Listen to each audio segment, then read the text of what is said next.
Ya, apa makna pujian yang diberikan oleh Presiden Amerika Serikat Donald Trump kepada Presiden Republik Indonesia Prabowo Subianto? Kita akan membahasnya malam hari ini pemirsa bersama dengan narasumber yang sudah kami undang, sudah hadir dan juga sudah tersambung melalui sambungan virtual Zoom. Saya ingin sapa Mas Kirdi Putra, pakar gestur mikroekspresi. Selamat malam. Malam, Mas Kirdi, sehat? Sehat, Alhamdulillah. Selain Mas Kirdi juga kami sudah terhubung pemirsa bersama dengan Pak Dian Wirengjurit, Dubes Iran tahun 2012 hingga 2016. Selamat malam Pak Dian. Selamat malam Mbak Vena, kedengaran suara saya? Terdengar sangat jelas Pak Dian. Pak Dian, kita ingin minta analisa dari Pak Dian dan juga pendapat dari Pak Dian. Apa sebetulnya makna pujian yang disampaikan oleh Presiden Amerika Serikat Donald Trump kepada Presiden Republik Indonesia Prabowo Subianto? Terima kasih Mbak Vena. Mas Sapa, maaf saya kurang dengar. Mas, terima kasih. Begini, tolong, pujian hal yang biasa dalam dunia diplomatik. Yang perlu dicatat dalam kaitan dengan pidato Presiden adalah seperti ini. Kalau dibilang pidato Presiden itu luar biasa karena masuk ke awal-awal ketika sidang umum dibuka sebagai nomor 3 katanya. Saya memberi catatan begini. Tolong teman-teman, siapapun pemirsa diingat, yang namanya PBB punya tradisi. Tradisi PBB itu, satu, sidang selalu dimulai minggu ketiga bulan September. Biasanya hari Selasa, dicari hari Selasa. Kenapa? Jangan tanya saya. Itu tradisi. Kedua, sidang PBB, sidang umum PBB selalu dibuka oleh Sekretaris Jenderal PBB sebagai tuan rumah. Kedua, pidato dari Presiden sidang PBB yang setiap tahun bergantian sesuai perwakilan dari kelompok-kelompok politik yang ada di PBB dan mereka di-endorse oleh masing-masing. Tahun ini dari Jerman. Ketiga, yang memberikan sambutan itu, tolong ini dicatat, mungkin banyak yang tidak tahu ya, bahwa negara anggota yang pertama yang bicara, selalu Brazil. Itu tradisi dari lama, dari dulu, dari awal PBB. Yang kemudian bicara keempat adalah tuan rumah dalam konteks kenegaraan, yaitu Amerika. Presiden Amerika selalu bicara nomor 4. Nah, nomor 5 dan seterusnya itu biasanya tergantung kepada siapa dulu yang akan mendaftar. Biasanya pendaftaran untuk menjadi pembicara di PBB, kalau kita minta bagian awal itu, sudah dibuka sekitar setelah summer. Jadi negara-negara akan berlomba untuk mendapatkan tempat. Nah, sekarang menariknya kalau kita melihat bahwa PBB di Bapak Presiden Prabowo, beberapa hari sebelum di New York pun masih belum ada kepastian. Baru saat terakhir akhirnya memutuskan akan hadir PBB. Bagaimana bisa menjadi pembicara ke-5, bukan ketiga ya, tolong ke-5. Kalau dari negara anggota betul ketiga, tapi ke-5. Ini yang harus dicatat, bahwa untuk menjadi pembicara masuk menyela pembicara yang lain, karena hari itu tanggal 22 September kemarin itu, untuk sesi pagi sudah ada 18 pembicara. Oke, baik. Nah, kalau kita sekarang bisa, Presiden Indonesia bisa menyelip setelah Brazil dan Amerika, itu pasti ada upaya khusus. Pertama tentunya upaya dari teman-teman diplomat kita di New York yang begitu dengar bahwa Presiden Prabowo akan hadir, mereka akan melobi mulai dari kantor Sekretariat Jenderal PBB sampai termasuk negara-negara yang sudah mendaftar lebih dahulu. Nah, kalau kita lihat sekarang ya, setelah Indonesia itu ada Turki, ada Peru, ada Yordan, ada Korea Selatan, ada Qatar, dan seterusnya sampai 18 pagi itu. Kalau sekarang disisipkan menjadi pembicara ke-5, buat saya sekarang tidak terlalu tidak terlalu bikin heboh. Karena apa? Setiap presiden atau kepala negara yang bicara, dewasa ini dibatasi 15 menit. Oke. Jadi kalaupun ada yang bicara 15 menit, pasti diperingatkan. Baik. Saya kira itu yang terjadi pada Prabowo karena beliau bicara 19 menit kalau tidak salah. Nah, kalau sekarang itu 15 menit harus menunggu, saya yakin kepala negara setelah atau yang tergeser oleh Prabowo pasti tidak keberatan menunggu 15 menit. Di masa lalu, pidato seorang kepala negara atau kepala pemerintahan di PBB tidak akan bisa dibatasi. Kalau kita ingat, Presiden Kuba Fidel Castro pada tahun 60 bicara 269 menit, 10 jam di PBB. Tapi dengan efisiensi yang kemudian diterapkan khususnya sejak pasca Perang Dingin, Presiden dan kepala negara yang bicara dibatasi 15 menit. Bahkan pada level nanti di komite itu juga setiap negara hanya diberikan waktu 8 menit kalau tidak salah. Jadi menunggu 15 menit tidak akan terlalu lama. Mengingat 15 menit itu sebelum naik panggung, Bapak Presiden PBB Prabowo pasti sudah akan diminta 15 menit sebelumnya tunggu di holding room menunggu Presiden Trump selesai bicara. Setelah Presiden Trump selesai bicara, Prabowo akan dipanggil dan presiden berikutnya yaitu Turki Erdogan. Begitulah protokoler di PBB. Jadi menunggu 15 menit untuk pidato berikutnya, tidak berjam-jam atau berpuluh-puluh menit di masa lalu. Nah, kalau dilihat dari seperti itu saja, buat saya pemahaman kita harus korek ya, akurat. Bahwa presiden yang setelah Prabowo ini adalah sahabat-sahabat kita. Jadi mereka tidak akan keberatan. Apalagi Indonesia sudah absen 10 tahun. Dan dalam 10 tahun ini terjadi begitu banyak perkembangan yang membuat mata dunia memang melihat ke Indonesia. Jadi kehadiran Presiden Prabowo harus dilihat juga dalam kerangka terlalu lama absennya kita di PBB.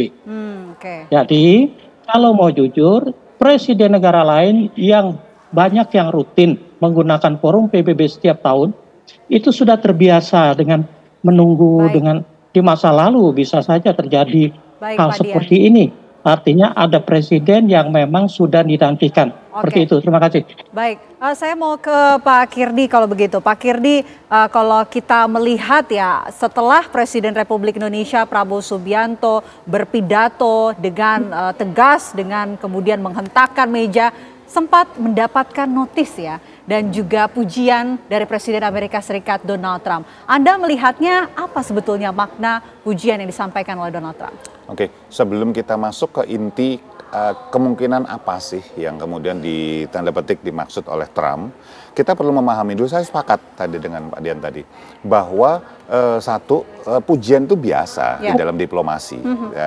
Bahkan negara yang saling bermusuhan, misalnya Trump memuji Putin misalnya gitu, itu biasa sekali gitu ya.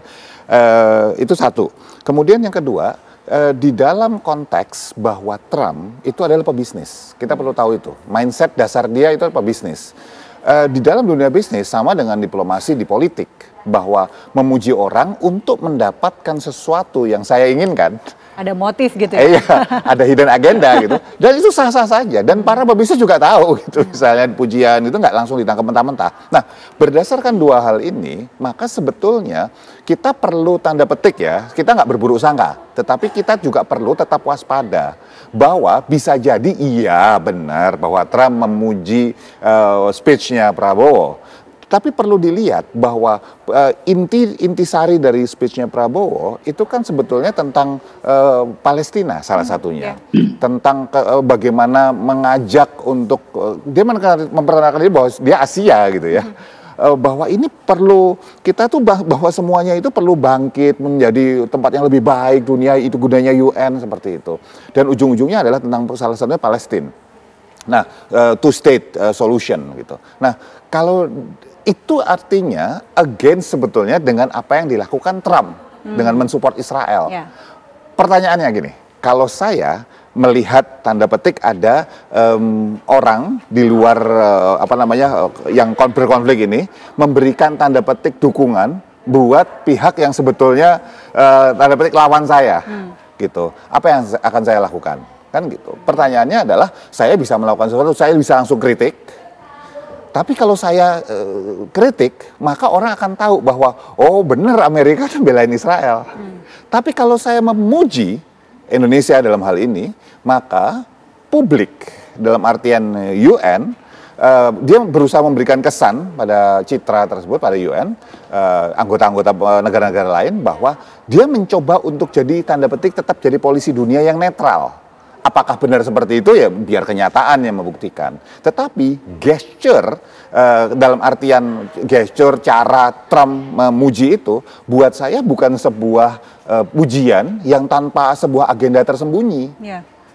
Itu biasa buat pebisnis, biasa dalam diplomasi, dan buat saya Trump lagi memainkan pionir tersebut. Oke, biasa dalam bisnis, Trump lagi memainkan pionirnya dan juga ingin berperan mungkin untuk menjadi polisi bagi dunia netral. Kalau menurut Anda, Pak Dian, apakah benar apa yang kemudian ditunjukkan oleh Presiden Donald Trump di hadapan Presiden Prabowo Subianto usai berpidato dan juga sempat memuji, ini memang seperti yang dikatakan oleh Mas Kirdi? Mbak Pena, terima kasih. Mas Kirdi, terima kasih. Ini menegaskan kembali apa yang disampaikan Mas Kirdi. Dalam diplomasi, Mbak Pena, para pemirsa, tolong. Diplomasi itu tidak mengenal kata kalau ketemu langsung akan pukul-pukulan, kan tidak. Ya. Pasti ketemu langsung akan berbasa-basi. Nah, basa-basi diplomasi seperti itulah. Okay. Bahwa kalau ketemu langsung, tidak akan ada saling kecam. Nah, tolong diingat, Trump dalam hal ini adalah tuan rumah. Jadi tuan rumah di sebuah organisasi internasional, lepas bahwa markas besar PBB ada di Amerika. Nah, dalam kaitan sebagai tuan rumah, itulah gesture tuan rumah untuk menyambut siapapun, apalagi yang berdekatan waktu pidatonya dengan Presiden Trump sendiri, sehingga ada kemungkinan bertemu sebelum atau sesudahnya, yang ada adalah pujian, tidak mungkin kecaman. Seperti tadi disinggung, di Alaska ketemu Putin sampai diajak masuk ke mobil ke Presiden Amerika, wah orang dunia pikir akan ada perubahan pendekatan, tapi kan tidak. Nah, buat saya begini loh, Mbak Pena, teman-teman. Marilah kita melihat gesture diplomatik secara lebih luas. Ingat, Presiden Prabowo menerima Raja Saudi. Kita sampai heboh menyambut ribuan anak sekolah sepanjang jalan menyambut dua bendera. Okay. Diharapkan Presiden Prabowo menyambut di Istana Bogor hujan-hujanan. Tapi investasi yang datang dari Arab Saudi hanya 8 miliar dolar. Baik. Sementara Saudi ke Cina hanya diterima di gedung parlemen dengan 40 anak bawa bendera, itu bisa mendapatkan 90 miliar dolar. Artinya apa? Itulah yang namanya basa-basi diplomasi. Tidak bisa dikaitkan. Makasih. Oke, baik. Kita juga ingin membahas lebih detail lagi mengenai gesture yang ketika Presiden Republik Indonesia Prabowo Subianto berpidato dalam sidang Majelis Umum PBB, termasuk juga nanti Pak Dian bisa sekaligus menanggapi. Kita juga ingin membandingkan gaya berpidato Pak Presiden Prabowo Subianto dengan Presiden Soekarno. Tapi nanti kita bahas usai jeda. Apa kabar Indonesia Malam akan kembali untuk Anda sesaat lagi, pemirsa. Ya, menarik untuk kita diskusikan bersama bagaimana kemudian perbedaan dari gesture maupun gaya komunikasi yang disampaikan ketika Presiden Soekarno dan juga Presiden Prabowo Subianto. Mas Kirdi, kalau Anda melihat gesture apa yang paling menarik dan juga pesannya apa sebetulnya yang ditampilkan oleh Presiden Prabowo Subianto dan kita ingin bandingkan dengan Presiden Soekarno? Oke, jadi kalau kita lihat bahwa Pak Prabowo ketika beliau melakukan speech di UN kemarin, Pak Prabowo itu sudah mengikuti sebuah pola baru ketika beliau speech. Kalau kita tarik mundur agak lama, ya sebelum tahun 2019 misalnya contohnya ya, ketika debat pilpres pertama gitu, kita tahu bahwa Pak Prabowo ini sangat ekspresif dalam berbicara, dalam menyampaikan apapun. Saking ekspresifnya bisa digoreng jadi sesuatu yang merugikan beliau. Contohnya misalnya waktu itu dia sempat goyang-goyang di depan 2019 gitu. Dan buat saya itu adalah bentuk ekspresi manusia normal gitu, haknya Pak Prabowo gitu. Tetapi itu kan kemudian digoreng. jadi sesuatu yang seolah-olah nggak pantas, seolah-olah siapa yang menggoreng, apakah buzzer apa segala macam, udah nggak tahu lah gitu ya. Tapi digoreng seperti itu, sehingga kemudian Pak Prabowo berevolusi. Saya yakin Pak Prabowo dan timnya begitu masuk ke debat pilpres kesekian, beliau sudah mulai megang mimbar.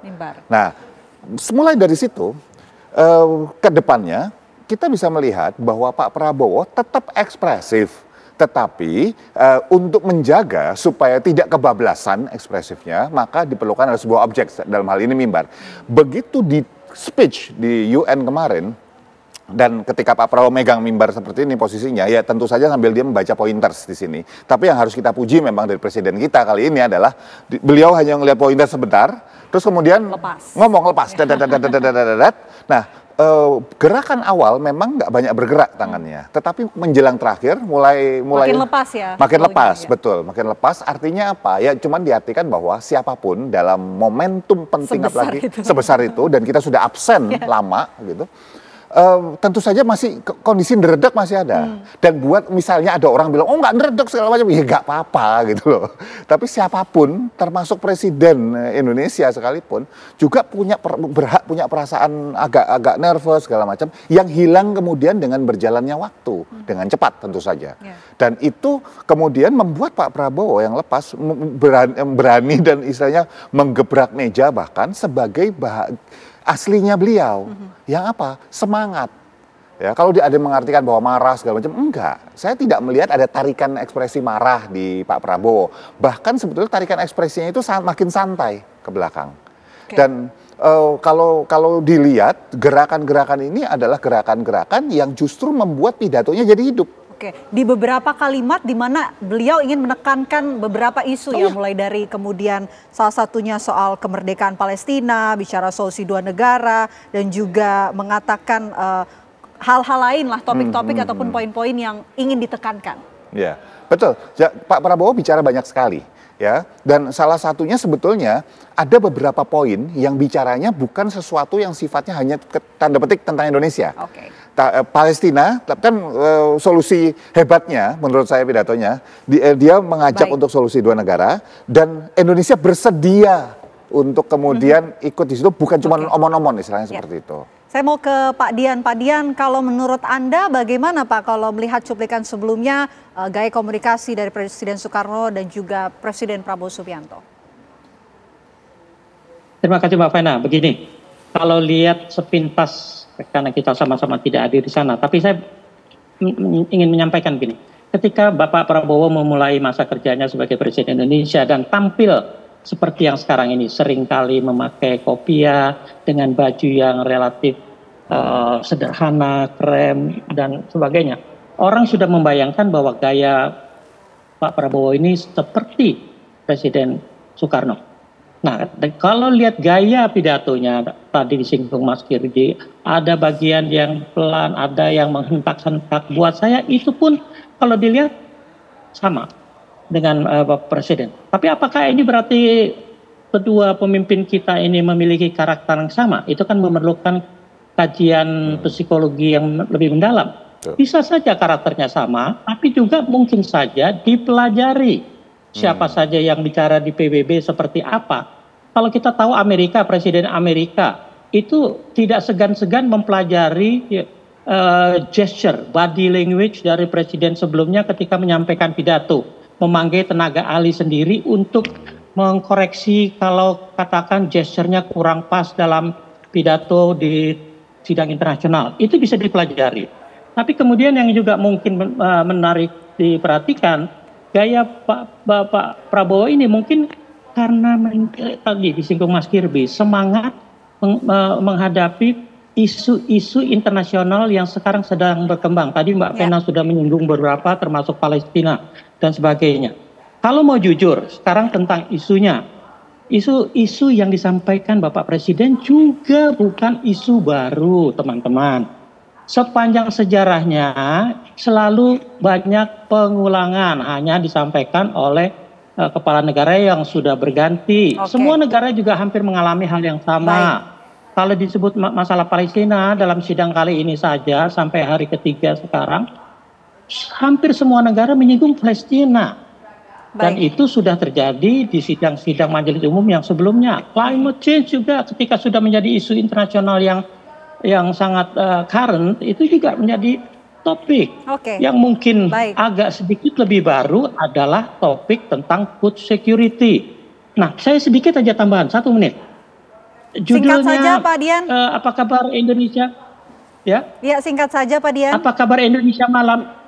Apa kabar Indonesia malam ini kan judulnya Presiden Indonesia guncang dunia. Saya bilang tolong deh kita jangan jangan kayak cepat puas diri, jangan hanya menguji diri sendiri gitu loh.